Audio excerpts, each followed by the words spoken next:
నమస్తే, welcome to టీజీ5 news. జీజీహెచ్లో చికిత్స పొందుతున్న అనపర్రు బీసీ హాస్టల్ విద్యార్థులను మాజీ మంత్రి విడుదల రజని పరామర్శించారు. చంద్రబాబు అధికారంలోకి వచ్చిన తర్వాత సంక్షేమ హాస్టల్ విద్యార్థులు అనారోగ్యానికి గురవుతున్నారని ఆవేదన వ్యక్తం చేశారు. 31 మంది విద్యార్థులు ఇంకా జీజీహెచ్లో చికిత్స పొందుతున్నారని తెలిపారు. విద్యార్థుల అస్వస్థతకు ప్రభుత్వం ఇప్పటివరకు కారణం నిర్ధారించలేదని విమర్శించారు. వార్డెన్పై విద్యార్థులు ఎమ్మెల్యేకు లేఖ రాసినా స్పందించలేదని పేర్కొన్నారు. వార్డెన్పై తక్షణ చర్యలు తీసుకోవాలని డిమాండ్ చేశారు. విద్యార్థుల భద్రత, ఆరోగ్యం పట్ల ప్రభుత్వం బాధ్యతగా వ్యవహరించాలని కోరారు. ఈ ఘటనపై నిర్లక్ష్యాన్ని సహించమని హెచ్చరించారు. ప్రజలకు నాణ్యమైన వైద్యం అందించడానికి పీపీపీ పద్ధతిలో మెడికల్ కాలేజీలు మరియు ఆసుపత్రులను అభివృద్ధి చేస్తున్న సందర్భంలో రాజకీయ రంగంలో విష ప్రచారం జరుగుతున్నాయని 20 సూత్రాల అమలు కమిటీ చైర్మన్ లంకా దినకర్ అన్నారు. 17 వైద్య కళాశాలలకు అభివృద్ధి చేయడానికి మొత్తం 8,500 కోట్ల రూపాయలు అవసరమని ఆయన తెలిపారు. అయితే జగన్ ప్రభుత్వం కేవలం 1,500 నుంచి 1,600 కోట్ల రూపాయలకే ఖర్చు చేస్తుందని ఆయన ఆందోళన వ్యక్తం చేశారు. విశాఖపట్నంలో గూగుల్ డేటా సెంటర్ స్థాపన ద్వారా ఆంధ్రప్రదేశ్ ప్రభుత్వం 10,000 కోట్లకు పైగా ఆదాయం పొందే అవకాశం ఉందని కేంద్ర మంత్రి పెమ్మసాని చంద్రశేఖర్ వెల్లడించారు. ఈ డేటా సెంటర్తో పాటు ఇతర ప్రముఖ సాంకేతిక సంస్థలు కూడా విశాఖకు రావడానికి ఆసక్తి చూపుతున్నట్లు ఆయన తెలిపారు. గూగుల్ విశాఖలోనే రాకున్నందుకు ప్రధానమంత్రి మోదీ, ముఖ్యమంత్రి చంద్రబాబు నాయుడు మరియు రాష్ట్ర పరిశ్రమల శాఖ మంత్రి నారా లోకేష్ విశేష కృషి చేశారు. బీసీ రిజర్వేషన్ల విషయంలో తప్పుడు అవగాహనలను పక్కన పెట్టాలంటూ తెలంగాణ జనసమితి అధ్యక్షుడు ఆచార్య కోదండరాం చెప్పారు.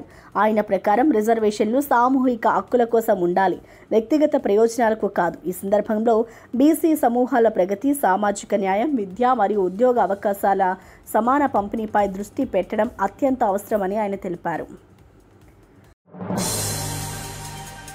తెలంగాణలో కాంగ్రెస్ పార్టీ అడ్డదారులు తొక్కుతుందని బీఆర్ఎస్ వర్కింగ్ ప్రెసిడెంట్ కేటీఆర్ ఆరోపించారు. ప్రజాస్వామ్యాన్ని తుంగలో తొక్కుతుందని విమర్శించారు.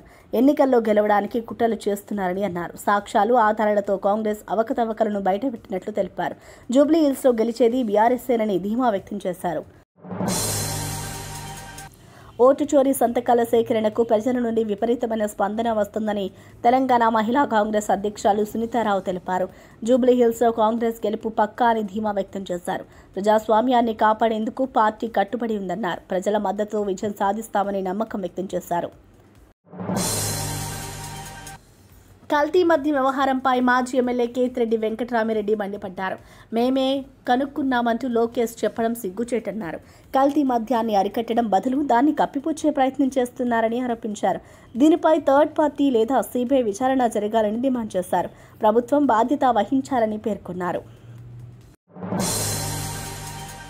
అరకు ఎంపీ తనుజారాణి గిరిజన బాలికల మరణంపై తీవ్ర ఆవేదన వ్యక్తం చేశారు. ఒకే ఇన్స్టిట్యూట్లో 170 మంది విద్యార్థులు బాధపడుతున్నారని అన్నారు. ప్రభుత్వం స్పందించకపోవడాన్ని విమర్శించారు. మరణించిన విద్యార్థుల కుటుంబాలకు పరిహారం ఇవ్వాలని డిమాండ్ చేశారు. విద్యార్థుల ఆరోగ్య భద్రతపై సమగ్ర విచారణ జరిపించాలని కోరారు. నిర్లక్ష్యంపై బాధ్యులపై చర్యలు తీసుకోవాలని సూచించారు. రాష్ట్ర గిరిజన హాస్టళ్లలో బాలికలు హెపటైటిస్ బారిన పడడంపై మాజీ డిప్యూటీ సీఎం పాముల పుష్పశ్రీవాణి ఆగ్రహం వ్యక్తం చేశారు.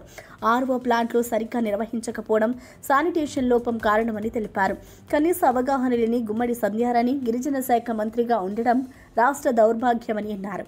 విద్యార్థుల ఆరోగ్యంపై ప్రభుత్వం నిర్లక్ష్యం చేస్తుందని ఆరోపించారు. తక్షణ చర్యలు తీసుకోవాలని డిమాండ్ చేశారు. పార్టీ రాష్ట్ర కార్యదర్శులతో జగన్ సమీక్షా సమావేశం నిర్వహించి కీలక సూచనలు చేశారు. ఇచ్చిన పదవులు జవాబుదారీతనం కలిగినవని గుర్తు చేశారు. ప్రతి నియోజకవర్గంలో గెలిపే లక్ష్యంగా పనిచేయాలని పిలుపునిచ్చారు. పార్టీ బలోపేతం కోసం సమన్వయం అవసరమని, సోషల్ మీడియాను విస్తృతంగా వినియోగించాలని సూచించారు. పార్టీ కమిటీల నియామకంలో ఉత్సాహవంతులకు ప్రాధాన్యం ఇవ్వాలని అన్నారు. పార్టీ పిలుపునిచ్చే ప్రతి కార్యక్రమం విజయవంతం కావడానికి సంస్థాగత నిర్మాణమే పునాది అని పేర్కొన్నారు. స్థానిక ఎన్నికలకైనా సిద్ధంగా ఉండాలని సూచించారు. పార్టీ పుంగనూరు, మడకశిర నమూనాగా తీసుకోవాలని చెప్పారు. ప్రభుత్వ తీరుపై మాజీ డిప్యూటీ సీఎం పీడిక రాజనదొర తీవ్రంగా స్పందించారు. ప్రతిపక్షాన్ని తప్పుపట్టడం తప్ప ప్రభుత్వం చేసే పనేమీ లేదని అన్నారు. జాతీయ మానవ హక్కుల సంఘం తీవ్రంగా స్పందించిందని గుర్తు చేశారు. తగిన చర్యలు తీసుకోవాల్సిన అవసరం ఉందని ప్రభుత్వాన్ని హెచ్చరించారు. ప్రజల సమస్యలపై కంటే రాజకీయ విమర్శలకే ప్రాధాన్యం ఇస్తున్నారని విమర్శించారు. ప్రజల భద్రత, ఆరోగ్యం పట్ల బాధ్యత వహించాలని సూచించారు.